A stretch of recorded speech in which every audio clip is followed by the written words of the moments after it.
So, the Call Me By Your Name video dropped this week and broke the internet.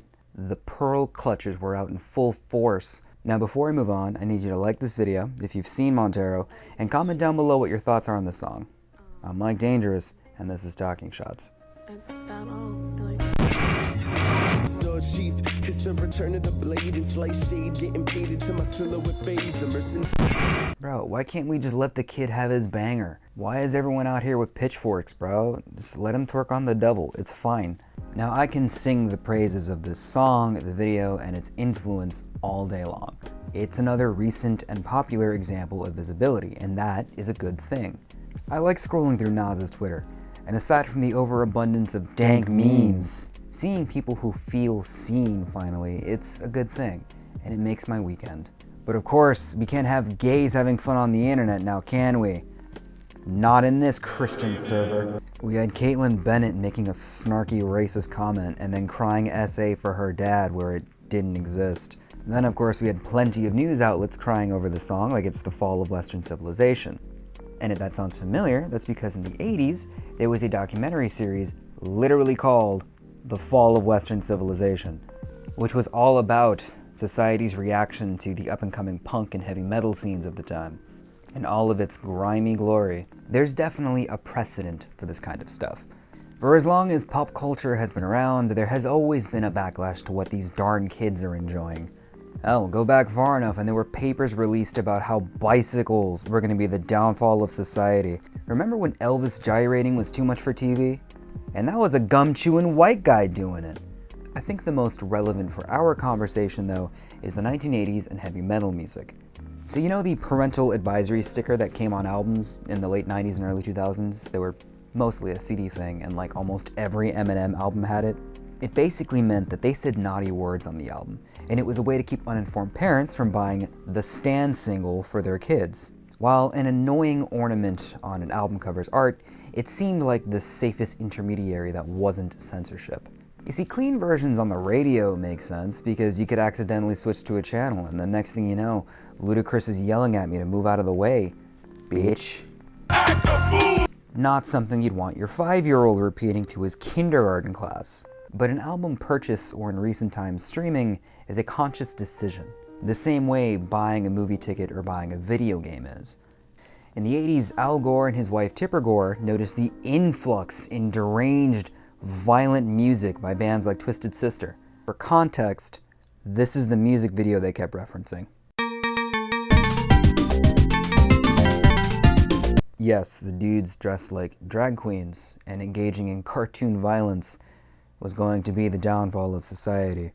There was a big push to basically censor the album artwork and the music of this time because God forbid all these little kids see Dee Snider wear lipstick, but in one of the most badass turn of events, Dee Snider himself pulled up to Congress, tight jeans and big hair in tow, and somehow outclassed an entire room of actual adult politicians.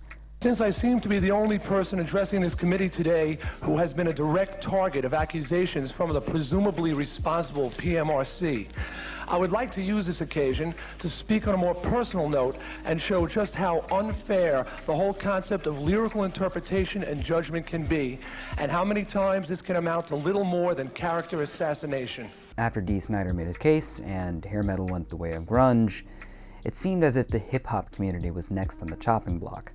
What started off as pearl clutching unfortunately turned into many cases of racial biases. A very sad truth we see today echoed in the previously mentioned tweets. In the end, the PMRC still got the parental advisory stickers passed in 1996, but in a beautiful case of irony, it only helped the spread of this so-called vile music. As it turns out, controversy entices the interest of young people.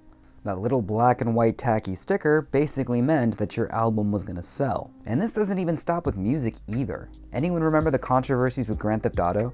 This pixelated mess where you can literally steal a helicopter and do whatever this is got the attention of the media, but more importantly, it got the attention of Jack Thompson, which is basically the anime villain of the video game industry, which in and of itself echoes a lot of the court hearings that involved Nintendo and Sega in the early 90s that gave us the ESRB. But sure enough, that backlash only helped in making Grand Theft Auto one of the most profitable video gaming franchises in the past 20 years. It was so successful, they keep releasing the 5th one instead of making a new game. Damn it, Rockstar, if you're just gonna keep releasing the same game over and over again, why don't you just give me my Vice City remake? I need my Neon, bro. And thus, we're seeing history repeat itself once again. We're seeing racist grandmas striking down Lil Nas from the other end of a cell phone on TikTok. And we see talking heads in suits declaring that Lil Nas is out to turn all your kids into gay pole dancers. Meanwhile, as of this writing, the video from Montero has 109 million views. And I don't want to take any of that away from the song itself because it's a banger, and I want it played at my wedding. But the backlash definitely isn't slowing down the song's popularity. What separates our situation from Dee Snider's situation is that we live in the age of the internet. An instant reactionary internet. As quick and easy as it is to see all the protests with picket signs and rosaries in hand, there's plenty of testimonials from people in support of the song and the artist. Lil Nas did something admittedly ballsy, especially in our current climate. I don't care what sexuality you are, those cheeks are E for everybody. But I think the biggest takeaway is that Lil Nas had the balls to be himself. The unfortunate truth is that being black and gay is inherently a sin to a lot of people. And they'll mask that with morals and the children. But ultimately, I think what's more important here is that the facade is finally being called out. And because of this video, I think an important message about how we treat people that have historically been mistreated is being spread. Maybe not so much in the video itself, but in everything that surrounds it, which is now a part of the song's legacy. Artists making honest art shouldn't have to defend it to people who refuse to understand it. Art that gets a rise out of people speaks more to the people we live with than the art itself. And while it brings out the worst in some, it brings out the best in others.